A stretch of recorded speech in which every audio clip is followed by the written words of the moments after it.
Hi welcome back to my channel. So இன்றைக்கி graduation ceremony பார்க்கலாம் என் பையனோடது. இன்றைக்கி வந்து சாட்டர்டேவாக இருந்தனால என் பாப்பாக்கும் வந்து last working day plus parents மீட்டிங்கும் கூப்பிட்டுருந்தாங்க. ஸோ ஃபஸ்ட்டு அவளோட ஸ்கூலுக்கு போயிடலாம். இது ஒரு சின்ன கிண்டர் கார்டன் எங்கள் அப்பார்ட்மெண்ட்டுக்கு ஆப்போசிட்லேயே இருக்குது. ஸோ அங்கே போயிட்டு ஃபஸ்ட்டு போன உடனே வந்து பாப்பாவோட ஃபேஸை வந்து ட்ரா பண்ண சொல்லியிருந்தாங்க. ஸோ நான் வந்து ஹாசினி மாதிரி கொஞ்சம் ட்ரை பண்ணேன். அது எப்படி வந்திருக்குன்னு எனக்கு தெரில. ஸோ நீங்கள் பார்த்துட்டு எனக்கு கமெண்ட் செக்ஷனில் கண்டிப்பாக சொல்லுங்கள். நல்லா இருந்துச்சுனாலும் சொல்லுங்கள், நல்லா இல்லாட்டாலும் சொல்லுங்கள், ஒன்றும் பிரச்சனை இல்லை. பாப்பாவுக்கு வந்து பிடிச்சிருந்துச்சு, அவளே மாதிரி இருக்குதுன்னு சொன்னால். ஓகே ஃபைன் சொல்லி நான் எப்படியோ அழிச்சு திரும்ப திரும்ப ட்ரை பண்ணி ட்ரா பண்ணேன். ஓரளவு மேட்ச் ஆன மாதிரி இருந்தது. அதே மாதிரி இருக்கா? ஆமாம். ஸோ பாப்பாவோட மேமெல்லாம் பார்த்துட்டு திரும்ப நாங்கள் வந்து பையனோட கிராஜுவேஷனுக்கு கிளம்பிட்டோம்.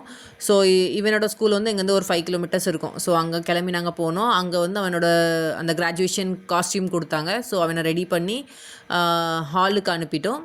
ஸோ பசங்க எல்லார் கையிலையுமே வந்து எல்லா ஏஐயில் ஜென்ரேட் பண்ணியிருந்தாங்க. அது கொஞ்சம் யூனிக்காக இருந்தது எனக்கு. எல்லா பசங்களோட ஃபேஸை வந்து ஒவ்வொரு ப்ரொஃபஷன் வச்சு ஏஐயில் ஜென்ரேட் பண்ணி அவங்க கையில் கொடுத்துருந்தாங்க. ஸோ அது ரொம்ப க்யூட்டாக இருந்தது. அது கொஞ்சம் இனோவேஷனாக இருந்துச்சு. ஏன்னா நமக்கு அப்படி யாருமே செஞ்ச மாதிரி எனக்கு ஐடியா இல்லை ஸ்கூலில். இவங்க குட்டி பாப்பாலே செய்யும்போது அது டிஃப்ரெண்ட்டாக இருந்தது. ஸோ எல்லாருமே வந்து ரேம்ப் வாக் பண்ண மாதிரி எல்லோரும் அதை வச்சு ரேம்ப் வாக் பண்ணாங்க. அது ரொம்ப நல்லா இருந்தது பார்க்கறதுக்கு. அதுக்கப்புறம் எல்லாருமே அசெம்பிள் பண்ணி உட்கார வச்சாங்க. பேரண்ட்ஸுமே வந்திருந்தாங்க. எல்லாமே பேரண்ட்ஸுமே இன்வைட் பண்ணியிருந்தாங்க. ஸோ ஃபஸ்ட்டு வந்து வெல்கம் டான்ஸ் வச்சு ஸ்டார்ட் பண்ணாங்க, பரதநாட்டியம் டான்ஸ். அதுக்கப்புறம் கிட்ஸ் எல்லாமே வந்து பெர்ஃபார்ம் பண்ணாங்க. சீனியர் கேஜி கிட்ஸோட ஃபங்க்ஷனால் ஜூனியர் கேஜியும் ப்ரீ கேஜி பசங்க ஃபுல்லாமே வந்து டான்ஸு அந்த மாதிரி ஷோஸ் வந்து அவங்கள வச்சு ரெடி பண்ணியிருந்தாங்க. ஸோ ஒரு கிளாஸ் முடிஞ்சதுக்கப்புறம் பையனோட கிளாஸ் ஸ்டார்ட் பண்ணாங்க. என் பையனுமே வந்து உள்ளே ரேம்ப் வாக் பண்ணி உள்ளே என்ட்ரி ஆகி ஸ்டேஜ்க்கு வந்து இன்வைட் பண்ண ஆரம்பித்தாங்க. ஒவ்வொரு பசங்களோட நேம் சொல்லி ப்ளஸ் அவங்க கையில் இருக்க அந்த ஏஐ ஜென்ரேட்டட் ப்ரொஃபஷன் சொல்லி இன்வைட் பண்ணாங்க. எல்லாத்துக்கும் சர்டிஃபிகேட் கொடுத்ததுக்கப்புறம் டிக்னிட்டரிஸ் அப்புறம் மேம் எல்லாத்தையும் வச்சு ஒரு குரூப் ஃபோட்டோ மாதிரி எடுத்தாங்க.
பசங்க சூப்பராக கிராஜுவேஷன் சாங் பாடி முடித்தாங்க. அதுக்கப்புறம் ஸ்டேஜ் விட்டு இறக்கி எல்லாத்தையுமே உட்கார வச்சுருந்தாங்க அசெம்பிள் பண்ணி.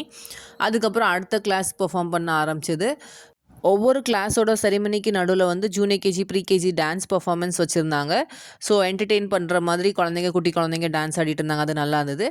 அதுக்கப்புறம் ஃபங்க்ஷன் வந்து முடிஞ்சதுக்கப்புறம் பசங்க எல்லாத்தையுமே வந்து கிளாஸ் ரூம் கூட்டிகிட்டு போயிட்டாங்க மேம். அங்கே போய் நான் வந்து பிக் பண்ணிக்கிங்க ஒரு 10 மினிட்ஸ் கழிச்சு அப்படின்னு சொன்னாங்க. ஸோ அவங்க காஸ்டியூமை கழட்டினதுக்கப்புறம் நான் போய் பையனை பிக் பண்ணிவிட்டு நாங்கள் வந்து வீட்டுக்கு கிளம்பிட்டோம். ஆல்ரெடி 12:30 ஆகிடுச்சு. பயங்கர வெயில். ஸோ பயங்கர பசியும் ஆக ஆரம்பிச்சிட்டு. ஸோ ஓகே லஞ்சுக்கு போயிடலான்னு சொல்லி நாங்கள் தலசரி ரெஸ்டாரண்ட் போயிருந்தோம். அங்கே போனால் கேஸ் இஷ்யூனால் வந்து மீல்ஸ் இல்லைன்ட்டாங்க. ஸோ இருக்கிறது இப்போ லிமிட்டட் மெனு மட்டும் தான் இருந்தது. ஸோ அதுலேருந்து நாங்கள் சிக்கன் பிரியாணி தலசரி ஸ்டைலு, அப்புறம் சிக்கன் ஃப்ரைட் ரைஸ் பசங்களுக்கும், அப்புறம் ஒரு கிள்ளி புரோட்டா சிக்கன் கிள்ளி புரோட்டா வாங்கியிருந்தோம். சூப்பராக இருந்துச்சு. தலசேரி ரெஸ்டாரண்ட் பற்றி சொல்லவே வேண்டாம். இங்கே வந்து லஞ்ச் ரொம்ப நல்லாயிருக்கும். நாங்கள் எப்போவுமே ப்ரிஃபர் பண்ணுறோம். ஏன்னா பெருசா காரம் இருக்காது. குழந்தைங்களுமே வந்து விரும்பி சாப்பிடுற மாதிரி இருக்கும். நாங்கள் மீல்ஸ் ப்ரிஃபர் பண்ணுவோம். பட் அந்த கேஸ் இஷ்யூ போகிறனால அவங்க மீல்ஸ் வந்து ரெடி பண்ணல. ஏன்னா நிறைய ஐட்டம்ஸ் பண்ணுற மாதிரி இருக்கும் மீல்ஸில். ஸோ அதனால மீல்ஸ் கிடைக்கல. ஓகே ஃபைன் சொல்லிட்டு இன்றைக்கி நமக்கு வைத்தது சிக்கன் பிரியாணி, கிளி புரோட்டா அப்படின்னு சொல்லிட்டு திருப்தியாக சாப்பிட்டோம். ஸோ ஃபுல் டே பயங்கர ஹெக்டிக்காக போனனால நாங்கள் சாப்பிட்டுட்டு வீட்டுக்கு கிளம்பிட்டோம். ஸோ கிராஜுவேஷன் செரிமனி டே விலாக் இவ்வளோ தான். உங்களுக்கு இந்த வீடியோ பிடிச்சிருந்துச்சுன்னா கண்டிப்பாக லைக் பண்ணிக்கோங்க. என் சேனலை சப்ஸ்கிரைப் பண்ணிக்கோங்க.